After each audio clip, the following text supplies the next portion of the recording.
yesterday on the SummerSlam predictions video. Please go and watch it now if you haven't already. Thank you.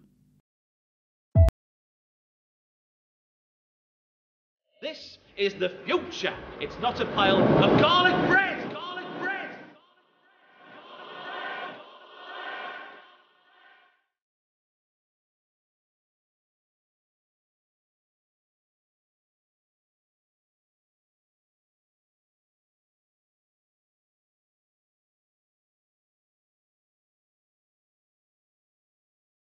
Oh, you diamond!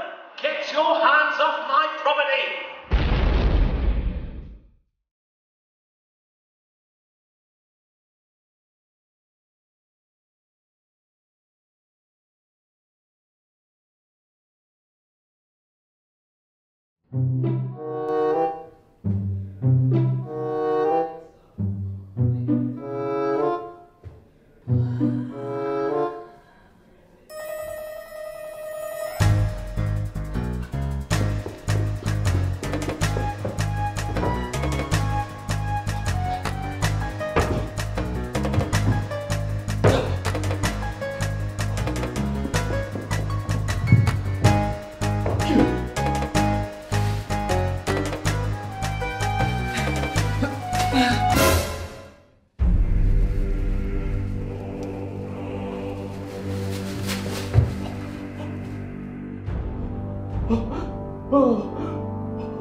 You fell into me trap, didn't you? You little diamond. Come here.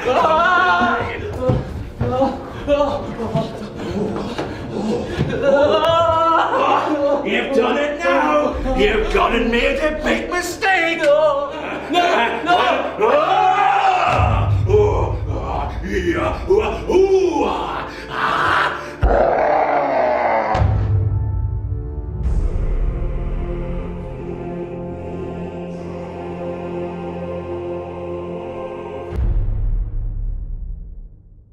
It's Stussy, not Stussy. Look at my sick kicks, everybody. Here we go. Oh, it's time. It is time for the NXT TakeOver 36 predictions. Here he comes then.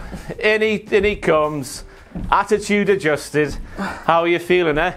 Going toe-to-toe with the greatest professional wrestler alive today, Ross Tweddell. Pretty sore. I'm feeling pretty sore, Ross, I'm not going to lie. Good. You deserve it and a little bit more. Let's have a... Ah, he's got a bandage on his head. Anyway, we are here, of course, to do our NXT TakeOver 36 predictions. No punishment, crucially, for this video, because we're doing a punishment, of course, Andrew, or you are, I should say, for SummerSlam. So instead of doing two punishments, the winner of the NXT TakeOver 36 predictions gets a prize. A prize? A prize that will be revealed on the All Out predictions. Ooh. It's sequential. Wow. We are the longest weekly episodic television show in pro wrestling YouTube history. Yes.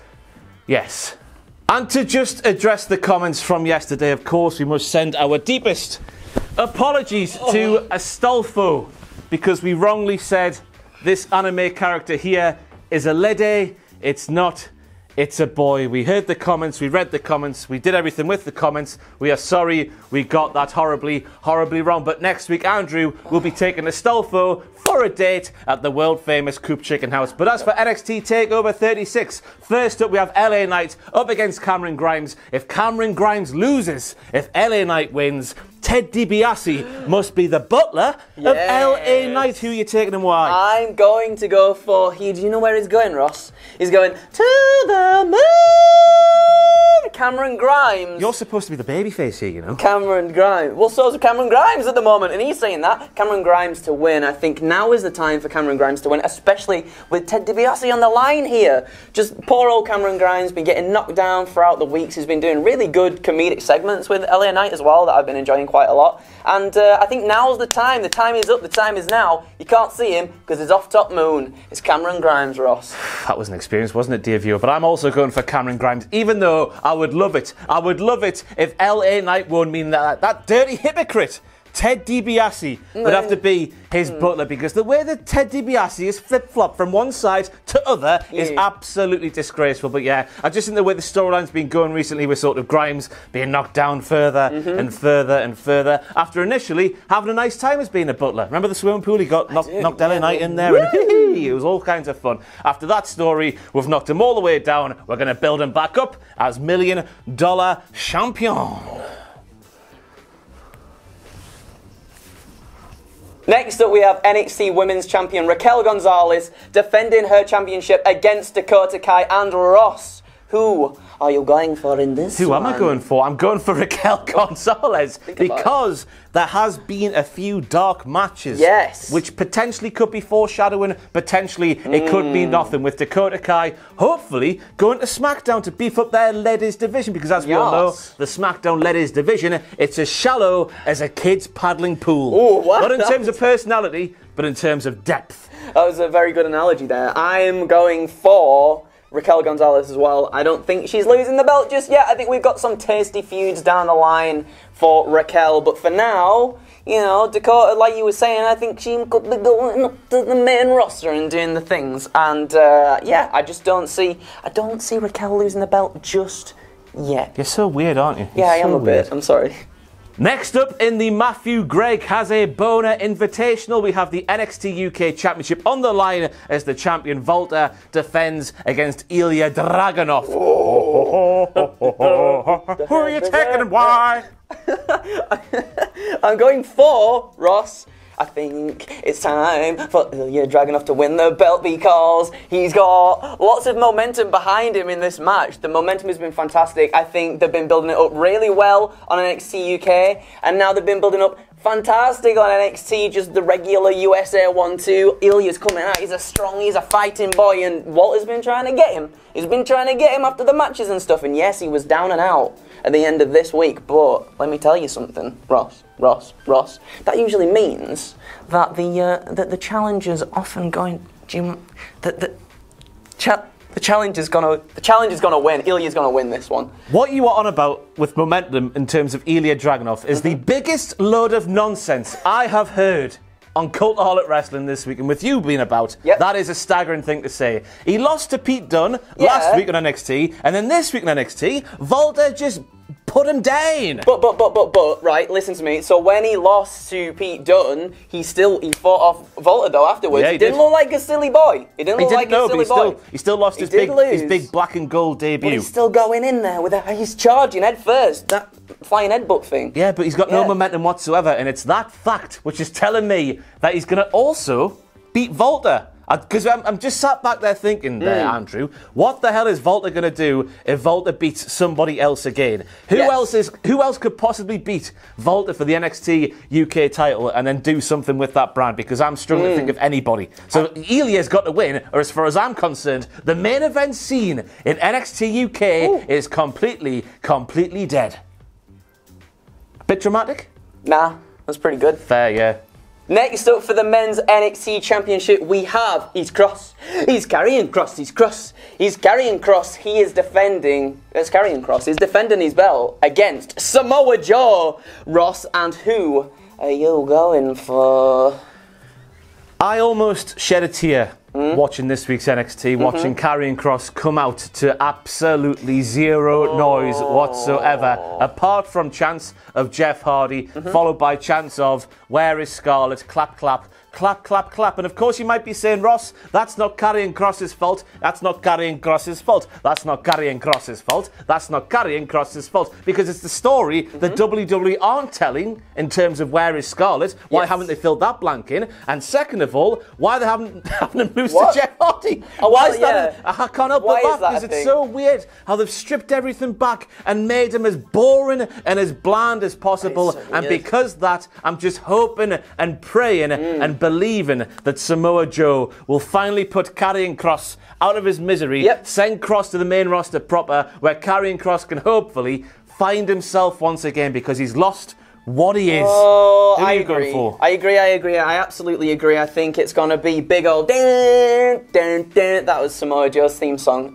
Samoa Joe. It's going to be Samoa Joe that wins this one. I think Karrion Kross is going to lose his belt, go to the main roster, perhaps feud with Hardy more, and then what's he going to do next? I guess we'll see. Maybe they'll have to build him. I think they will have to build him back up again after he's been stripped away of literally everything. I think I've heard that Scarlett's just not cleared at the moment. Not cleared to walk TV. down to the ring? Yeah, I don't know what's going on there. I'm pretty sure I read that. So that's a little bit weird why that's happening. But yeah, I think Joe's gonna win, and then hopefully we kick off just a new era of NXT, because even though it has been really good, it's also been not as good as it has been in the past. Save us, Samoa Joe. Save us. Please. And then finally, in our main event of the evening, in a 2 out of 3 falls matchup, fall 1, traditional wrestling, fall 2, a street fight, and fall 3, a steel cage in brackets, if necessary. We have Adam Cole going up against Kyle O'Reilly. Who are you taking and why? Whoa, this might be a bit of a controversial one, Ross, but I'm going to go for my streaming buddy, my boy, my best friend, Adam Cole, baby. I'm going for it because there's not been, people just haven't really been behind Kyle. You hear the crowds and stuff. They do not like this new Kyle O'Reilly, and I feel like they might give him a loss here to Adam Cole and then start sort of peppering in a little bit of what? Not cocaine and not ket this time. A little bit of heroin. A little bit of heroin. They're gonna no, they're not. A little bit of spice. A little bit of spice. A little bit of spice. They're gonna put a little bit of spice on Kyle O'Reilly and zhuzh him up a little bit and make him a bit more aggressive. Kind of like, I think you can still have Kyle's personality from the Undisputed Era, but he doesn't necessarily have to be a bad guy. No. You know? And I think that's why they're going to give Adam Cole the win here, and then kind of make Kyle feel a bit dejected, and then get a little bit angry and stuff. That's fair there, because what they've done to Kyle O'Reilly is absolutely heartbreaking. Go back, Undisputed Era days, no matter what scene he was in the background, pulling a face, doing something funny. He was absolutely fantastic. That can work as a babyface, as you've just said there. And to have Kyle O'Reilly, after being stripped back to nothing than just a boring wimp. Yes. Yeah, boring wimp. Have him pick a normal singles match, give the guy a chance, man. You're killing him where he stands, but I'm going to go for a Kyle O'Reilly victory, because this is the first step on our building blocks to rebuilding Kyle O'Reilly. Letting Kyle O'Reilly get his je ne sais quoi, his va-va-voom, his piss-taking ways back into his characters. I also believe that Adam Cole is going to the main roster. We've read, or I've read some things, right? I've read some things on the dark web saying that Adam Cole was backstage at SmackDown having meetings with Vince McMahon. Apparently Vince McMahon likes him, even though in my mind, knowing Vince's penchant for big sweaty men, he won't like the size of Adam Cole's arms. Nope. Nothing wrong with Adam Cole's arms, just in Vince's mind, I assume they're not big enough for Vince. He's weird like that, you know. But I reckon Cole going to the main roster, becoming a proper bona fide main eventer on SmackDown, and with this one being the sort of final chapter in the Undisputed Era of NXT, because we're harking back to sort of Triple H's match with Stone Cold Steve Austin, the 3 stages, they're all the same, aren't they? They are. I think I'm right in saying that. So it's a nice way to sort of bookend not only this feud, but also Adam Cole's time in NXT. And of course, as we all know, as wrestling tradition states, you lose your last match on the way out. Yes. Any thoughts? No, that's good. You were really good. Thank you very much. That was perfect. That was it for our NXT 36 predictions. Let me know. Let him know as well. Let all of us know what your predictions are in the comments section down below. Remember, no punishment this time, but the winner, they get a lovely, lovely prize, which will be revealed at the start of the All Out 2021 predictions once more. As for SummerSlam predictions on the channel right now, go and watch them. The loser will have to take Beryl.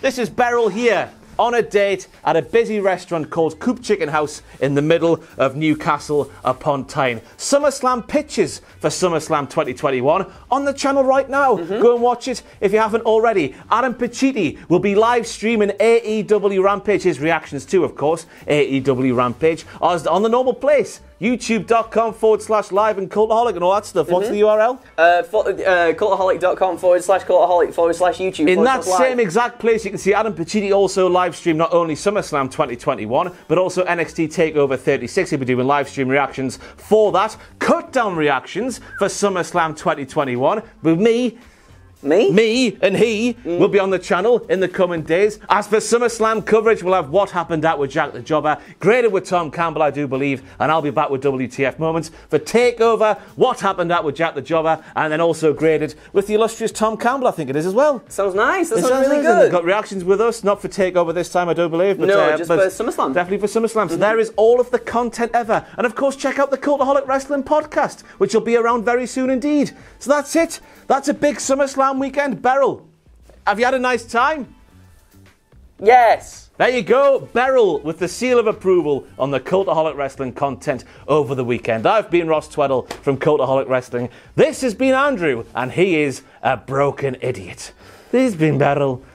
Bye-bye. I don't know where I'm going now. You're going to have that late this week, so I'll just get there, and then, oh.